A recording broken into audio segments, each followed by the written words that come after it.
Coming up on the Together for Good podcast, I'm talking with Addison Andrix. He's the newly hired coordinator of confirmation, high school, and young adult ministry at Bethany. He's joining me on Zoom, and we're going to talk about just who he is, help you get to know him a little bit better, but also about his experience of growing up in the faith and some of the ways that connecting with God has been really important for his life and what that means and how that fits into a Lutheran church where we talk about grace so much. It's an awesome conversation. He's so smart. I'm super excited to have him and to share this conversation with you. Here we go. Welcome to the Together for Good podcast, a podcast created by Bethany Lutheran Church in Cherry Hills Village, Colorado, and hosted by me, Pastor Nate Preisinger. On Together for Good, our goal is to provide practical, engaging content that supports you without expectations. Whether you're feeling disconnected from traditional religion or simply exploring what faith means in your life, we're here to walk alongside you. No matter where you are on your journey of faith, we're glad you're here. Welcome to Together for Good. So I'm here on a Zoom call with Addison Andrix, our newly hired youth director at Bethany Lutheran Church. Addison, welcome aboard.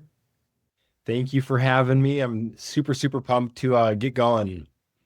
Yeah, and I want to just take time in this podcast to help some people at Bethany get to know you a little bit better. So give us the short, fast, and cheap, right? Like, where'd you grow up? Where are you now? What are you doing? Help us understand you a little bit. Yeah, absolutely. I am originally from Owatonna, Minnesota. Born and raised, stayed in one town my whole life, and then I moved about an hour away to go to Gustavus Adolphus College. It's a small Lutheran liberal arts school in St. Peter, Minnesota, which is like an hour south of the Twin Cities, if that means anything to anyone listening right now. I am currently a senior there, working on my last semester. I have a statistics major with minors in economics and computer science. But I also work in the chaplain's office, and I am involved in a handful of different student organizations on campus. Faith has always been an integral part of my life. I used to like to joke that I would put in the shift every week where we'd be there for 2 hours every Sunday. First hour was Sunday school. Second hour was sitting in church with my family. And then Wednesday nights, I was there for anywhere from 30 minutes to 4 hours, depending on what events are going on. But it was just always a part of my life. And then I got a job working at my church over COVID, doing some of the tech stuff. And then I kind of lost my faith a little bit in the beginning years of college. I always worked in the chaplain's office and always attended, but it became more of a job for me. And I kind of lost having that relationship with God until a couple of my friends invited me to some of the different Christian ministries on campus. And I started attending those, so I was able to still help be in charge of our Sunday worship service. But then I started attending additional services. So I got my spiritual fulfillment through that. And then one way or another, I found myself out at Rainbow Trail Lutheran Camp this last summer as a counselor out there. And I was lucky enough to be on the squad that came up to Bethany for the day camp. And Nate and Kevin pulled me aside at the end of the week. And the rest is history from there. Seriously, yeah. You're a really good camp counselor. It was really impressive. And both Kevin and I were talking about that just during that week too. Like, well, who is this guy? Where did he come from? And I had to call Cam, your boss at Rainbow Trail, to ask him a couple of things. And I'm like, where did you get this guy from? Like, I hadn't seen him at camp before. He's amazing. He's like, I know. Yeah, you're kind of bug, man. We're so excited to have you. But yeah, thanks for sharing some of those details. For the listeners, one fun connection that we share, it's a very small connection, but I went to another good Lutheran college south of the Twin Cities, St. Olaf College. And when I was in college, I went every Wednesday to Owatonna to work in a youth group at St. John Lutheran Church. So not the church you grew up at, one of the smaller churches in town. And this is Minnesota smaller, so it was still very large. It's 50 kids at youth group on Wednesday nights. But yeah, my roommate Jeremy and I forget how we got connected there, but we did that for years in college. Super fun, great little town. I did some sort of like trick-or-treating event all throughout Owatonna. Maybe I even rang your doorbell one night. Who knows? Maybe. Who knows? Could have been. It was a long Yeah. time ago. You were very young. Yeah, I think we partner with St. John's for VBS every summer back at home. So No way. yes, we work very closely with them. What a small Lutheran world. I love it. I love Yes. it. But I want to talk about faith and just your experience of faith. Thank you for giving us kind of the brief, overview of it. But I always think it's interesting to hear people's faith stories because it helps us notice themes from our own life within what other people are going through. And so you kind of talked about just growing up, this is what your family did Mhm. and how you put in your shifts at Sunday school and at church. And yet in the same sense, it sounds like you stayed connected there, which isn't always the case. Yeah. I always have to take our confirmation students aside and say, like, listen, this is not your graduation. Like, I still want to see you in church on Sundays. And it sounds like that you did that you sort of stayed connected even through high Yeah. school. Why do you think that was, that you managed to maintain that connection after it was no longer mandatory? Yeah. I mean, a couple parts of one, it was always mandatory for me because of my parents. But Okay. it was never like oh, you have to, or it wasn't ever pulling teeth. Maybe some mornings it was when I didn't want to wake up. Um, but a lot of my friends are there. My closest friends that I still stay in touch with. One of them goes to Augustana over in Sioux Falls right now, and we talk maybe twice a year, but it's just like back in high school. Where I really had a central community, and I know that the Lutheran world loves using that Yeah. word, but I do think that it's super, super important for having that. And it was just it was a stable part of my life that I always knew.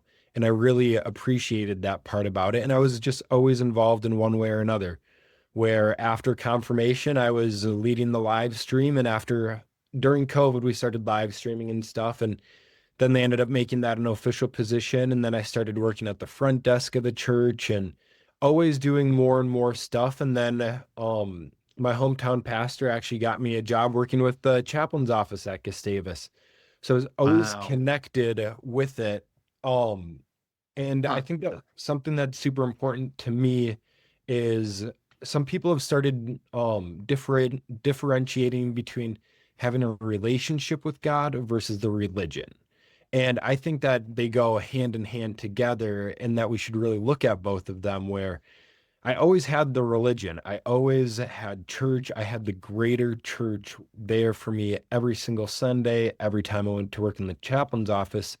But I lost that relationship with God because I was too focused on the work aspect of it. But then once I found it back, it was just like it's always been for me. That's such a great insight for you to have now as you're preparing to head into full-time ministry here at Bethany. I think for you to already have that wisdom behind you of realizing, like, yeah, this could easily become a job Mhm. and you need to maintain the relationship at the same time so that you don't burn out, so that you don't lose this core part of who you are in the process. Do you have any ideas about how you're going to go about attending to that? Have you given that much thought yet? Yeah, I definitely have been thinking about it quite a bit, even as we've started doing some part-time work this week. And it really just comes down to the mindset, I think, of being clear with the team around me of what I'm capable of, being careful that I'm not taking too much on my plate, as you and I have talked about Yep. already. Um, and then just making sure I'm starting every day with the scripture, whether that's reading my Bible or it's in prayer or a devotional or anything in between. Hmm. That way I know where my head and my heart needs to be for that day. And it continues being a relationship. And when I get stressed, just pray about it. Don't worry about it. Yep. That's helped me a lot with the different campus ministry things of the things just start piling up on the to-do list. Pray about it, take a deep breath, and then just start doing the things. And that's helped me so far. But I'm always open to suggestions Yeah. there. No, I think the prayer thing is I'm so glad you bring it up because it feels, we think about prayer in so many different ways, and it's not like it's this magic trick that automatically makes everything better. But you mentioned in the beginning too mindset, and I feel like prayer is this way of tuning our minds back towards God and what's really important, and helping us just kind of bring perspective back to whatever stressor we have fixated upon, right? So I Yeah. love that you're saying that too. Just like, yeah, when you're starting to get stressed out, not that like prayer's gonna magically wave a wand and fix whatever issues at hand, but it like helps you slow down and remember that, right? Like prayer bolsters our faith. And right, like, I know that sounds obvious, but that's what you're talking about here, is Yeah. that by praying, it's like tuning you back towards this sense of trust that maybe you've forgotten in the midst of the stress. I think Yes. I think that's brilliant. And I mean, we all could use more of that in our life, of just like, yeah, like there's nothing wrong with helping yourself just sort of reorient and reprioritize through the act of prayer. I love that. Well, one of the things you mentioned in talking to, though, was this feeling of kind of growing away from your faith at the start of college. And I'm wondering if you'd be willing to share just a little bit more about what that looked like and how you noticed it. Yeah. I didn't really notice it until afterwards, kind of. Okay. Um, and maybe it started in my high school years. I like to be super busy, working as many jobs as possible, or I used to be. I'm trying to be better about that now. Just always being busy, to a point where I wasn't resting at all. And I think that that was a big part of Mm, why I kind of left, or didn't, I never left, but I just, it wasn't as strong and prevalent as it once had been. Um, where especially when I worked in the chaplain's office, and I currently do at school, of my only worship time, I was doing the sound for it and I was setting up and doing all these different things. And we had a whole bunch of leadership changes, where it felt like more and more was coming onto my plate. And it just like, it wasn't as enjoyable as it once had been for me. And we do our Sunday worship at schools in the afternoon, since college students only get 1 or 2 days to sleep in every week. And it means we don't have to set up as early. So I wasn't going to church in the mornings my freshman and sophomore year. I was only going to our afternoon Sunday church, and then didn't really do anything else. I wasn't reading my Bible on my own. I wasn't doing any sort of devotionals or anything that was spiritually fulfilling for me. It was just that one thing. And I kind of had the shift mindset in of, I'm putting my shift in, that's good enough for me. And I would always claim to be a Christian without, and then I wasn't actually having that relationship with God, where I just mhm. kept saying it, kept saying it, kept saying it. Um, but I wasn't doing things like going to our Tuesday night worship group, or uh, our Thursday Bible study that I now attend to. And some of those are hit and miss, whether I'm able to make it to it or not, but I try to be more intentional with it. But I also try to be more intentional with things like the music I listen to. That was a big part as well. I used to like to listen to rap music. Now I found some Christian rap artists that I enjoy listening to a lot more, but I believe the media you consume is what you become. And a lot Mm, of the popular media today is very, it goes against a lot of our Christian values. And I do believe that that was also a really big part of what was kind of hurting my relationship with God my freshman year. yeah. And it's not that he wasn't ever there, it's that I wasn't putting in the effort to reach back out to him. Do you listen to Lecrae? I do, yeah. Yeah, that's good stuff. Yes. Um, Yes. well, did you notice? You said you noticed after the fact. So reflect on that for me, of what feels different between this time when you're really making and being intentional about remembering God, and this other period of your life where that intentionality wasn't there. Because I'm guessing you weren't like robbing banks and stuff, right? Yeah, no. And honestly, not a lot of my lifestyles changed too much, other than the the music I listened to, and then going to those Bible studies and those extra worships. Other than, I remember very specifically last year, I went on a really good stint of like 2 months where I was constantly reading my Bible every single day. I remember throughout December up to Christmas, I read a chapter of John every single day. And I'm not very good at reading, so that's a big struggle for me. but I almost just felt this fire inside of me, where I was constantly happy. And I remember one time, um, last year at work, someone asked me, well, why are you smiling all the time? And I said, caffeine and Jesus, what else do you need? Um, and maybe not so much on the caffeine part, but really big on the Jesus part of when we're constantly filling our cup up with Jesus. Um, I just noticed I was constantly happy and I wasn't stressing over the little things in the Yeah. day-to-day life because um I wasn't putting that on my shoulders. I was leaning into God and letting God take care of the rest for me. Love that. What do you think, though? I mean, as Lutherans, we're really big on the idea of God's grace. Mm. And so where does that fit in with this? Because it's not right. Like you're talking about a lot of works here, and they're Yeah. awesome and they're really good works. And I'm Yeah. just curious. I kind of want to hear you play with that. And I don't expect you to have the answers because I don't either.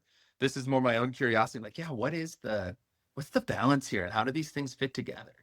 Yeah, definitely. Actually, funny enough, I wrote a message last year on community service for God, not your resume, which is kind of what I worked about. Cool. That we are Yeah, yeah. saved um through faith alone. It's not about the works we do, but we get to do these works because God has set us free to do so.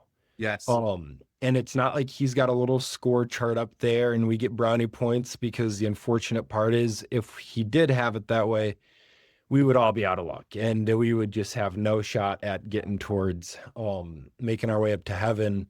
And that was a big part of it. Of I was working 7 days a week, and if God took the seventh day to rest, if Addison doesn't do that, well, now I'm treating myself as God, and that's not good at all. Mhm. So taking that time to rest has really helped, and I'm still working on it, but I've grown to be better at resting. And one thing that has helped me over the last few years is noticing as I do less and less, everything still gets done. All the Hmm. marks that I need to be hitting, where maybe I'm not reading every single page of my textbook, but I'm skimming through and I'm getting the idea, it's getting done. And maybe if the slides for worship aren't 100% perfect, but they're like 95%, but I was able to spend that other 5% connecting with someone else, everything is still worked out. And Mhm. that allowed me and freed me to stop stressing about a lot of those things in life. That there's so much bigger issues in life. Why am I worrying about the grammar in the slides of something like that? You know?